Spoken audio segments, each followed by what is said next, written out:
Oui, alors, si j'ai bien compris, il y a un LLM en entrée, ensuite vous avez votre intelligence artificielle pour passer du langage humain à une requête, j'imagine, et ensuite produire un résultat qui lui-même va être traduit par un deuxième LLM pour être compris par le public. Enfin, c'est peut-être caricatural, mais bon. Pas tant que ça. Pas trop. Non. La partie intelligence artificielle qui vous est propre, elle est quand même éduquée, j'imagine, c'est pas juste des algorithmes. Alors, éduquer, ça veut dire quoi? Que c'est de l'apprentissage? Oui, c'est ça, oui. Non, à ce stade, c'est plutôt de l'acquisition des connaissances. C'est comment l'humain se balade très facilement à différents niveaux d'abstraction.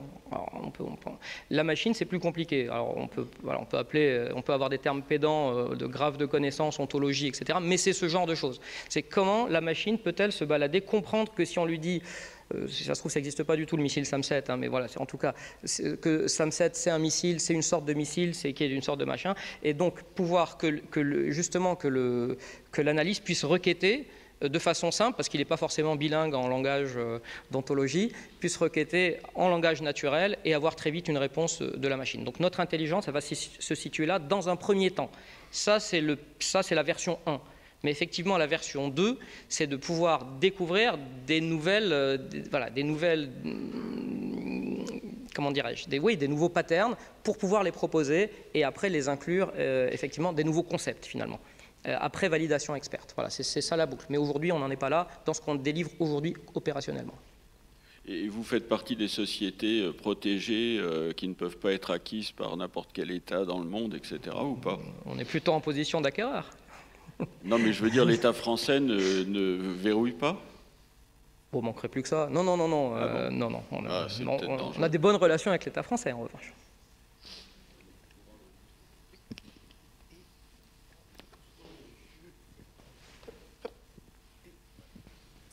Bonjour monsieur.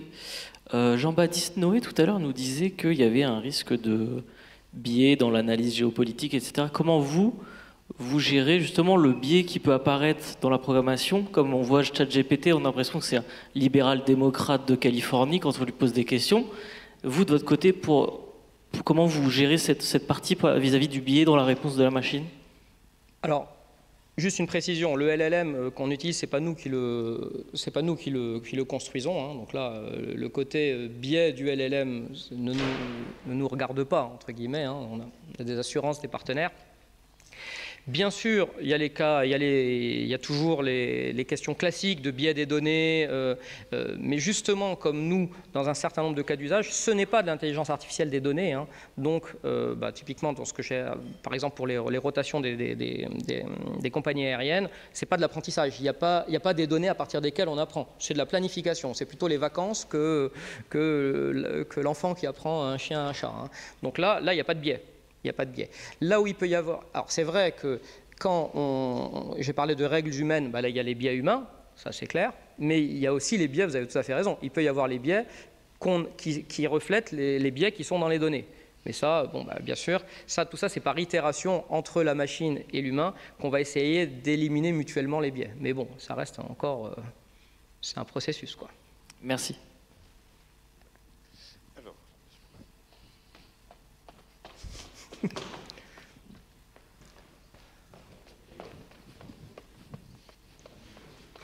Et voilà. L'intelligence artificielle peut avoir un rôle à jouer dans la reconnaissance faciale caméra, notamment antiterroriste.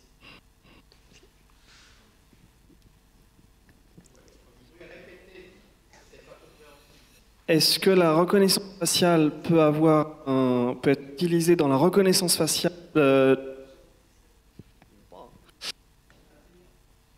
Dans la reconnaissance d'images spatiales, non? C'est ça? Reconnaissance faciale et lutte antiterroriste.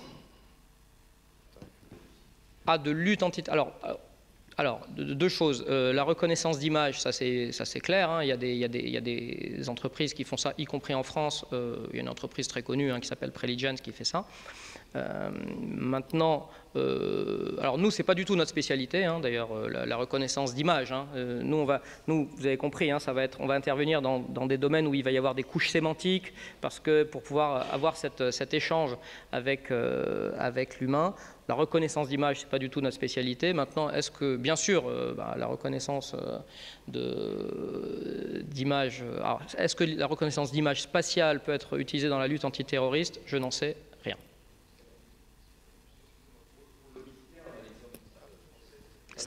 C'est ce que j'ai dit, j'ai parlé de Preligence. C'est celle que j'ai citée. Il y en a d'autres d'ailleurs, hein, mais c'est la plus grosse. Est-ce que vous avez... Ça marche? Est-ce que vous avez des échanges avec les Chinois?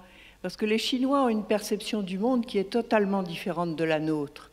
Donc ils peuvent nous apprendre ou en même temps nous faire partager certaines de leurs dispositions. Alors, pour des raisons qui semblent pas trop utile de détailler, on voit bien que sur ces questions-là, on n'a pas d'échange direct avec l'État chinois, par exemple, mais en revanche, à un niveau académique, on a tout à fait des échanges et parce que surtout en intelligence artificielle, et justement, eux se tiennent très loin des lubies outre-Atlantiques et sont en train de structurer des laboratoires d'intelligence artificielle qui sont, enfin, c'est plutôt nous qui sommes alignés avec ce qu'ils sont avec leurs initiatives, mais on se sent beaucoup plus en phase avec certaines initiatives qui se créent en Chine, et vous avez tout à fait raison de ce point de vue-là.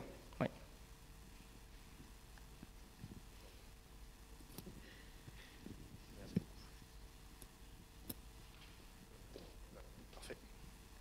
Bonjour, merci beaucoup pour votre présentation.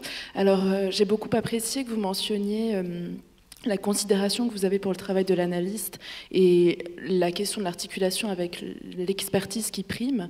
Je souhaitais savoir, étant donné que je travaille sur un logiciel qui se situe en bout de course sur les questions de scénario probabilisés, si votre place dans cette chaîne de valeur, cette chaîne de production de l'anticipation, vous mène à être directement en interaction avec des acteurs peut-être plus qualitatifs ou qui permettent d'établir des livrables de sortie différents de ce que vous décrivez, ou j'imagine de ce que vous êtes en mesure de décrire, qui n'est pas forcément de l'ordre du non confidentiel.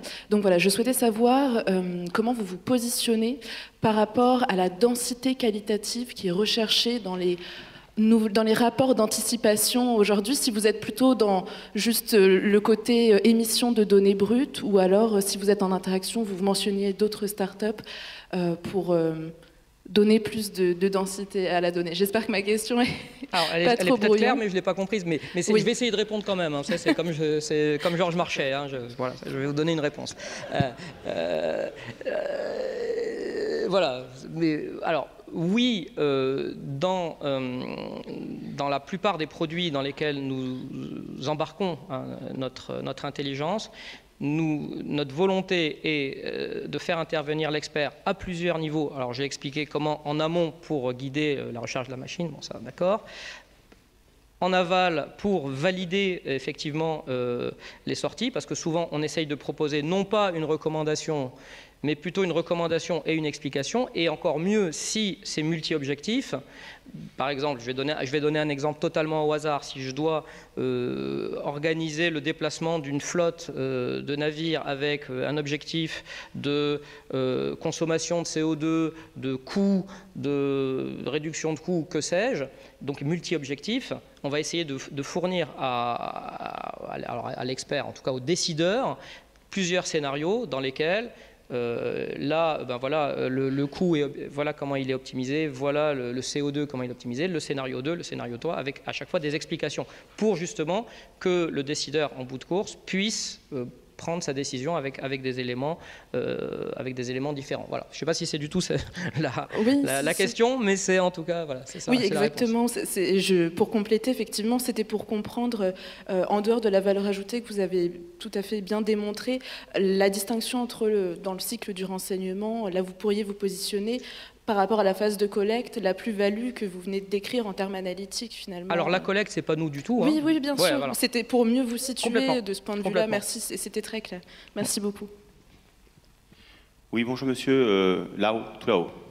Moi, je suis directeur de la prospective du grand groupe que vous venez d'évoquer, qui est votre partenaire. J'ai juste une question très rapide, parce que je n'ai pas discuté en interne avec les équipes qui travaillent avec vous, mais je vois bien qui c'est.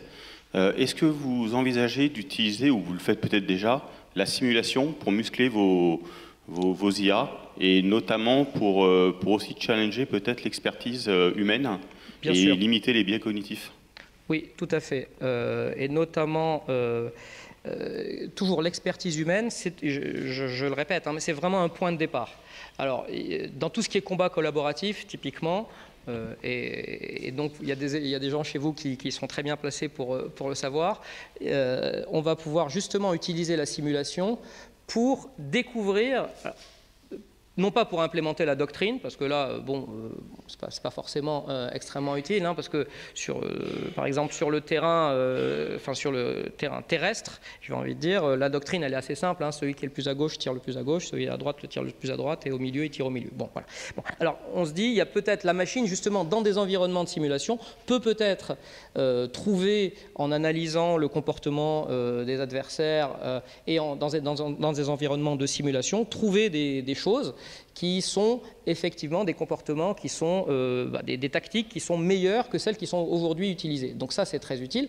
Mais il faut bien voir que ça ne sert à rien d'avoir ce genre de scénario si on n'est pas capable de le restituer à l'opérationnel sur le terrain pour qu'il comprenne, pour simplifier, pour synthétiser, et puis surtout pour construire la confiance, pour lui expliquer pourquoi c'est plus performant. Parce que sinon, il l'utilisera jamais, quoi. Non, ok. Mais j'envisageais aussi la simulation, surtout sous l'angle de vous fournir des éléments pour muscler vos IA, de fournir d'autres données, puisque vous disiez que vous travaillez avec pas beaucoup de données, mais est-ce que la simulation pourrait vous apporter d'autres données, justement, complémentaires, pour enrichir vos modèles? Donc ça, c'est la question de la donnée synthétique, c'est ça? Tout à fait. Oui, oui, bien sûr. Bien sûr.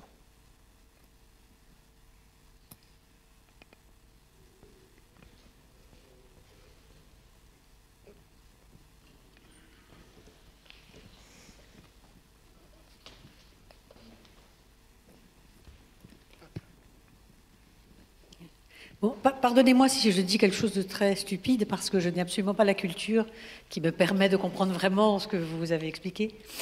Mais néanmoins, j'ai compris que vous étiez en capacité de mouliner un nombre absolument invraisemblable de données qui venaient à la disposition de quelqu'un qui a des décisions cruciales à prendre pour l'aider dans sa prise de décision. Et pendant que vous expliquez ça, si c'est bien ce que j'ai compris, j'étais frappée par le fait que j'avais entendu, comme tout le monde ici, juste avant, l'ambassadeur expliquer que face au mur hyper technologique que les Israéliens avaient dressé devant Gaza, il y avait des jeunes filles avec quasiment un bloc et un crayon, enfin version moderne, qui recueillaient des données et qui les transmettaient à une hiérarchie qui d'ailleurs n'en tenait pas compte. Et je me demandais ce que vous pensiez de cette espèce de... Je ne sais pas si c'est une contradiction ou si c'est... non, pas du tout. Une vérification. Enfin, qu'est-ce que vous pensez de ce double système d'information qui, dans tous les cas, apparemment, ne servent pas aux décideurs à prendre les bonnes décisions? Non, il n'y a pas de contradiction. La donnée, elle peut venir de n'importe où. Hein. Justement, la donnée, elle est hétérogène. Ça peut être des images satellites, des photos d'avions, quelqu'un qui observe. Alors, j'ai donné l'image du soldat enterré et qui voyait avec des jumelles, mais la jeune fille qui note, c'est exactement le même sujet. La question, c'est quelle intelligence pour agréger toutes ces données et tirer les bonnes déductions. C'est cette intelligence-là qui manque. Enfin en tout cas que nous on essaye de construire, et manifestement l'armée israélienne ne l'a pas encore, quoi. Si elle a mieux utilisé vos outils, est-ce qu'elle l'aurait eu? Alors, attendez, là on est, je ne mettrai pas ma main au feu, mais je veux bien essayer. Monsieur, alors une question. Dernièrement, OpenAI a communiqué sur le fait qu'ils avaient fait des avancées sur une AGI potentielle. Ouais. J'aurais aimé avoir votre avis à ce sujet-là et savoir si... je crois que j'ai parlé de l'UBI outre-Atlantique à un moment dans mon discours. Oui. Bon, alors l'AGI, alors déjà confondre, parce que c'est un peu ce qu'ils font, alors, bon, l'IA générative avec l'IA générale. L'IA générale, pour les gens, c'est vraiment une IA qui soit capable de traiter à peu près tous les problèmes. Donc à chaque fois, de façon récurrente, on a des acteurs qui communiquent là-dessus. Bon, c'est une prolongation de l'over-hyping classique dans cette zone géographique, quoi. Merci.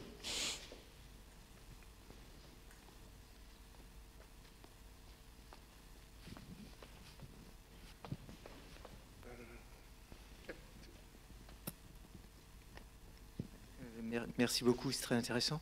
Une question, l'utilisateur final de vos outils, comment se présente sa courbe d'apprentissage à lui? C'est-à-dire, combien de temps met-il pour avoir une certaine confiance dans l'outil et comment sait-il l'utiliser? Et éventuellement, il y a peut-être quelque chose de ce que j'ai sauté. Comment se fait est-ce qu'il y a une notion de calibrage? Enfin, ça a été évoqué avec le deep learning, mais est-ce qu'il y a une notion de calibrage de votre outil? Alors, d'abord, on n'a pas un seul outil général qui va traiter tous les cas d'usage. Hein. Ça c'est pas du tout. Nous, on a construit un robot de bridge qui combine plusieurs paradigmes d'intelligence artificielle, hein, comme je l'ai expliqué. Ensuite, selon les cas d'usage et selon le type de produit nécessaire, par exemple dans l'aérien, on a besoin d'un produit qui construit les rotations de la compagnie et qui après met en face des rotations des équipages avec les préférences, etc. Donc c'est quelque chose de très complexe, hein, c'est un processus qui prend beaucoup de temps. Bon, bah là, typiquement, ça prend un temps normal d'apprendre. Enfin, il n'y a pas de... J'ai envie de dire, c'est un outil comme un autre, finalement. L'utilisateur, il ne sait même pas que c'est l'intelligence... Enfin, voilà, qu'est-ce que c'est que l'intelligence artificielle? Lui, il s'en fiche. Lui, il voit juste les performances. Et c'est ça. Quand il voit qu'il a mieux fait que quand il n'avait pas cet outil, bah, c'est ça qui va construire la confiance. Les questions de confiance, elles vont apparaître souvent quand il y a de l'apprentissage. Parce que ce n'est pas parfait, parce qu'il y a une approximation et cette erreur, l'utilisateur il a besoin de la comprendre, de la quantifier, de la toucher. Et c'est pour ça que nous on travaille beaucoup sur des approches à base d'intelligence artificielle explicable pour avoir le plus possible une recommandation qui soit à la fois compréhensible. Si je reprends l'image justement des images, quelque chose qui dise non pas c'est un chat, c'est un chien, mais c'est un chien parce que ça a une truffe, ça aboie. Bon, vous avez compris, même si c'est pas du tout ce sur quoi on travaille. Bon. Oui, Philippe Ducoté. Est-ce qu'il n'y a pas un risque de perte de compétence de l'humain face à la machine qui raisonne à sa place, même si elle restitue son raisonnement? Ça s'est produit avec des systèmes experts, ce qu'on appelait les systèmes experts Bien sûr. Il y a une vingtaine d'années. Alors, les systèmes experts, pour petit rappel historique, s'ils ne sont pas passés à l'échelle, c'est parce qu'on demandait à l'expert d'encoder toute sa connaissance, et donc d'encoder toute une connaissance. Et évidemment, l'expert, il peut pas être exhaustif, et donc effectivement, il y avait des oublis et des choses comme ça. Mais donc, je répète que nous, notre objectif n'est jamais de remplacer l'humain, hein.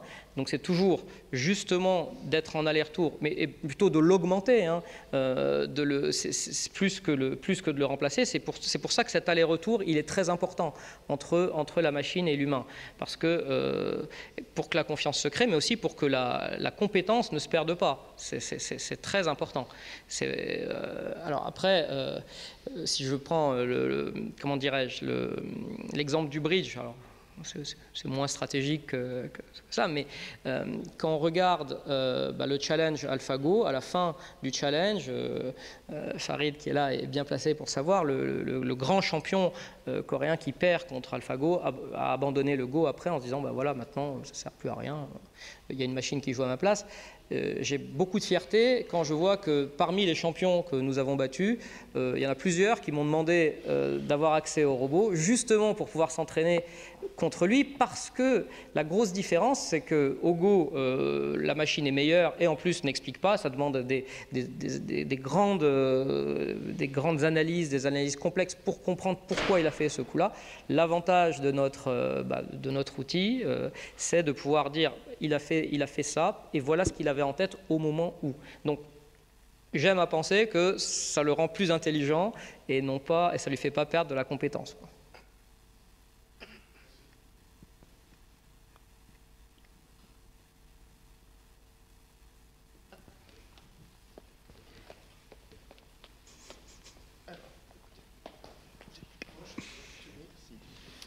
Oui, merci pour votre présentation. Je voudrais venir sur le principe de fonctionnement de l'intelligence artificielle. Si j'ai bien compris, l'intelligence artificielle s'appuie avant tout sur le big data. Non, pas du tout. Non, il y a une partie de l'intelligence artificielle qui s'appuie sur l'apprentissage et donc l'apprentissage à partir de données. Voilà. Et à l'intérieur de ça, il y a le big data, c'est sur un grand volume de données. Donc D'accord, c'est mouliner des informations qui sont dans des bases. Ça, c'est une partie de l'intelligence artificielle, oui. D'accord. La limitation de développement de l'intelligence artificielle ne va pas-t-elle être la limite de puissance des ordinateurs? Alors peut-être, mais c'est surtout une limite écologique. Parce qu'aujourd'hui, quand on regarde, par exemple, le robot de Go qui a été développé par Google DeepMind, quand ils ont entraîné les réseaux, ils ont ralenti les serveurs de Google dans le monde, tellement pendant plusieurs jours. Ça en dit long. Alors nous, on est très fiers, on a utilisé Jean Zay, qui est le supercalculateur français du CNRS, qui a gentiment mis ça à disposition. On est très fiers d'avoir consommé 200 000 fois moins de ressources que le challenge du Go. Donc on n'a pas ralenti la recherche française avec le bridge. Donc, voilà. Mais donc oui, il y a une limitation. Et d'ailleurs, c'est aussi une limitation parce que personne n'en parle, enfin peu de monde en parle à propos des grands modèles de langage, des large language models. Mais ce sont des modèles qui, non pas à l'utilisation, mais à l'entraînement, consomment énormément de données et donc d'énergie. Donc à une heure où tout le monde va utiliser ces outils, on va atteindre une limite assez naturelle qui se profile. Le prochaine étape ne sera-t-elle pas celle permise par les ordinateurs quantiques? Ça bien sûr, le quantique donne déjà un cadre de développement à certains algorithmes, mais enfin on est encore très en amont, quoi. Ouais. Merci. Oui, alors, vous m'entendez? Oui, je suis donc entièrement profane, mais si j'ai bien compris, il y a l'intelligence artificielle Big Data, il y a l'intelligence artificielle que vous développez. Alors, je pose ma question brutalement. Est-ce que l'intelligence artificielle que vous développez et qui résout des problèmes de bridge peut aussi résoudre des problèmes d'échecs? Ah, alors, bon, déjà, c'est pas vraiment, ça serait. Bon, d'abord, une chose, c'est que bon, on est une entreprise, on n'est pas un projet académique. Donc après le bridge, qui était quand même pro bono, on s'est tourné vers des activités plus lucratives. Les échecs, c'était de ce point de vue-là pas une première priorité. La deuxième chose, c'est que les échecs, ça a déjà été fait, puisque les algorithmes qui ont été utilisés pour le Go s'adapter assez bien, même très bien, aux échecs. Même si aujourd'hui, alors je ne suis pas un spécialiste d'échecs, mais aujourd'hui, les premières approches, je crois, enfin bon bref, il y a une course dont je ne suis pas très au courant, mais non, les algorithmes que nous avons développés ne sont pas très adaptés. Il y a des algorithmes à base de deep learning qui marchent beaucoup mieux aujourd'hui sur les échecs. Merci.